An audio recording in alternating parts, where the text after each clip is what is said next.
Hello everyone, welcome to the channel. दोस्तों, इस particular video में हरियाणा के रिगार्डिंग कुछ ऐसे इंपॉर्टेंट पॉइंटर्स हैं, अगर आप सर्च करोगे तो आपको इसके रिगार्डिंग आंसर्स नहीं मिलेंगे। जैसे कि हरियाणा में ट्रेंड क्या है, किन किन चीजों को आपको फॉलो करना है। बाद में आप ये चीज सर्च करोगे सेक्शंस कैसे याद करने हैं। तो आपको मैं हरियाणा के एग्जामिनेशन के रिगार्डिंग कुछ ऐसे टिप्स दे रहा हूं, कुछ ऐसे पॉइंट्स बता रहा हूं। ये स्ट्रेटेजी है, अगर आप ये अडॉप्ट करते हैं, ठीक है, आई कैन बेट आप एग्जामिनेशन क्रैक कर पाएंगे, जो भी स्टूडेंट्स प्रीलिम्स की प्रिपरेशन स्टार्ट करने वाले हैं। दोस्तों, सिर्फ 5 मिनट आप इन स्ट्रेटेजीज को अडॉप्ट कीजिए, ये बहुत हेल्प करने वाली है। सबसे पहला पार्ट, जो कि मैं ट्रेंड की बात कर रहा हूं, कि जो हरियाणा का एग्जामिनेशन है, आज से 4 या 5 साल पहले काफी बार डायरेक्टली बेयर एक्ट में से हेडिंग्स पुट की जाती थी, जिनमें डायरेक्टली सेक्शन नंबर या कोई पर्टिकुलर अगर वर्ड है, ठीक है, वहां से एग्जामिनेशन में पुट किया जाता था। दैट इज, मैं बोल सकता हूं कि थोड़ा सा examination pattern that was at moderate level, ठीक है।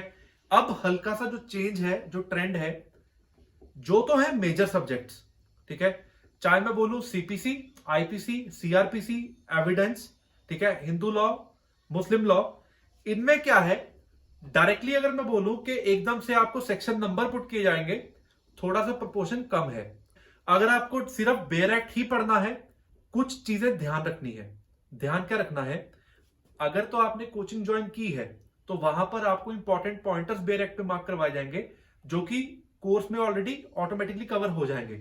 अदरवाइज किन चीजों का ध्यान रखना है, जो ये मेजर सब्जेक्ट्स हैं, आपको ये बता रहा हूं कि हल्का सा ट्रेंड ऐसा है कि थोड़ा सा लॉजिकल पार्ट भी पुट किया जाता है, तो आपको उस हिसाब से पढ़ना है। पढ़ना क्या होगा, जो ये मेन पार्ट है, आईपीसी, सीआरपीसी, एविडेंस, ठीक है, हल्का हल्का जो इंपॉर्टेंट सेक्शंस हैं, वहां से अंडरस्टैंडिंग के लिए आप मेंस के भी टॉपिक पिक करेंगे। आपको मैं थोड़ा सा आइडिया भी दे देता हूं। जैसे अगर आप आईपीसी में कर रहे हैं तो एटलीस्ट ऑफेंसिव के रिगार्डिंग, राइट, आप 378 से स्टार्ट होके जो एंड तक सेक्शन है 511 तक थोड़ा सा आइडिया लेंगे मेंस पॉइंट ऑफ व्यू से भी। दैट इज, आपको एक बार अंडरस्टैंडिंग भी बनानी है इन कॉन्सेप्ट्स में। लाइकवाइज एग्जांपल जो क्रिमिनल प्रोसीजर कोड का है, इन्वेस्टिगेशन, इंक्वायरी, ट्रायल, ट्राई कीजिए, आपको ये पार्ट मेंस ओरिएंटेड भी पढ़ना है। रीजन 2 है, बेनिफिट्स 2 है। पहले तो आपकी प्रीलिम्स की तैयारी बहुत अच्छी होगी, जहां से लॉजिकल क्वेश्चन अगर कोई पुट किया जाएगा आप उसको सॉल्व कर पाएंगे। दूसरा बेनिफिट ये है, ऑटोमेटिकली आप थोड़ा सा स्ट्रीमलाइन कर देंगे अपनी प्रिपरेशन को, मेंस ओरिएंटेड भी, ठीक है। तो अगर कोई भी लॉजिकल क्वेश्चन भी आपको पुट किया जाएगा, आपको वरी करने की जरूरत नहीं है, आपकी ऑटोमेटिकली साथ में प्रिपरेशन स्टार्ट हो जाएगी, ठीक है। अब जो दूसरा पार्ट है, कट ऑफ के रिगार्डिंग भी पहले मैंने वीडियो पोस्ट की थी, जिसमें मैंने थोड़ा आइडिया दिया था कि अगर आप 360 या 370 इसके आसपास टारगेट कीजिए, दैट मींस डेडिकेटेड प्रिपरेशन कीजिए कि आपको ये स्कोर करना है, तो आप थोड़ा सेफ जोन में रहेंगे प्रिपरेशन के रिगार्डिंग। बाकी दोस्तों, हमेशा क्या होता है, पेपर में अगर जो लेवल है बहुत इजी रहेगा, कट ऑफ तकरीबन थोड़ा हायर साइड पे चला जाता है। अदरवाइज क्या है, नॉर्मली जो एवरेज हम पिछला देखते हैं, दैट इज मोर और लेस अराउंड 350। तो आपको कट ऑफ का इतना टेंशन नहीं लेना। अगर प्रिपरेशन अच्छी होगी तो आप कट ऑफ ऑटोमेटिकली अचीव कर पाएंगे, राइट।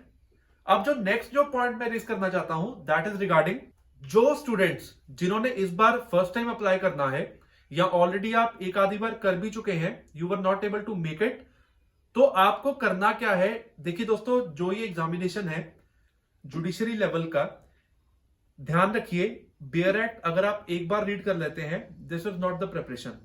आपको एक बार, 2 बार, 4 बार रीड करके उन चीजों पे कमेंट करनी होगी।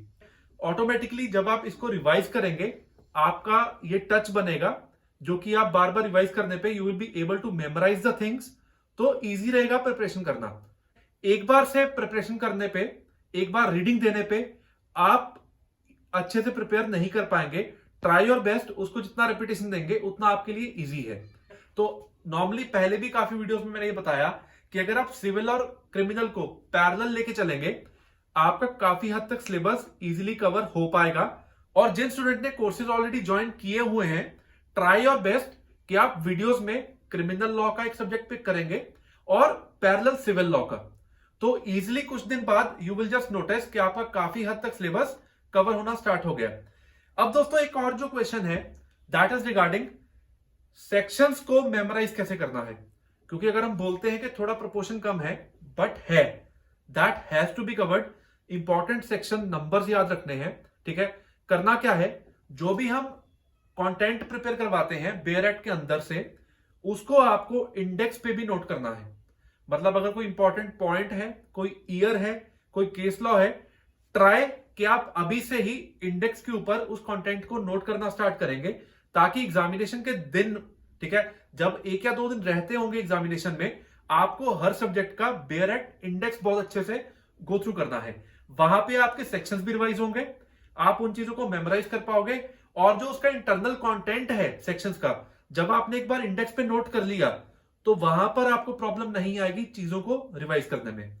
दोस्तों अगर आप इस स्ट्रेटेजी से, ठीक है, अगर आप इन चीजों का ध्यान रखते हैं, आप पहले ही कुछ फॉर्मुलाइज करते हैं, एक फॉर्मूला लेके चलते हैं कि हमें एग्जामिनेशन क्रैक करना है, प्लान्ड वे से चलोगे, मेहनत थोड़ी कम करनी पड़ेगी, रिजल्ट ज्यादा अच्छा होगा। अगर अनप्लान्ड वे से है, मेहनत भी ज्यादा होगी और हो सकता है कि रिजल्ट इतना अच्छा ना हो। तो आप इन सब पॉइंटर्स का ध्यान रखिए, आपको हरियाणा में ये चीजें हेल्प करेंगी। और एक बहुत फ्रीक्वेंट क्वेश्चन था, क्या कॉन्स्टिट्यूशन के क्वेश्चंस आते हैं इस पर्टिकुलर पेपर में, कवर किए जाते हैं? तो आपको एक बार कॉन्स्टिट्यूशन का भी क्रक्स कवर करना है, ताकि अगर कोई भी जो क्वेश्चंस है, मैं बोलूंगा कि जितने भी सब्जेक्ट्स हैं, चाहे वो सेल ऑफ गुड्स एक्ट है, चाहे वो पार्टनरशिप है, चाहे छोटे बड़े जितने भी सब्जेक्ट्स हैं, एक बार जरूर हर सब्जेक्ट को गो थ्रू करना है।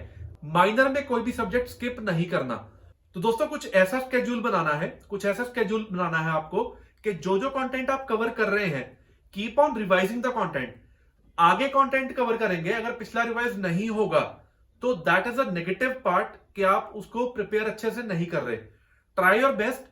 आप अगर टाइम टेबल लेके चलते हैं, ठीक है, आप इसी वे से कवर कर सकते हैं कि आप नेक्स्ट सब्जेक्ट जब भी स्टार्ट करें, टेक अ गैप ऑफ 1 और 2 डेज, कि पिछला कंटेंट जितना भी कवर हुआ, कीप ऑन रिवाइजिंग दैट। उससे भी बेटर स्ट्रेटजी ये है कि आप रोज के 1 या 2 घंटे keep it for revising the content. मतलब नया कंटेंट कवर करने का फायदा तब होगा अगर आप पिछले को भी हाथ में रखते हैं।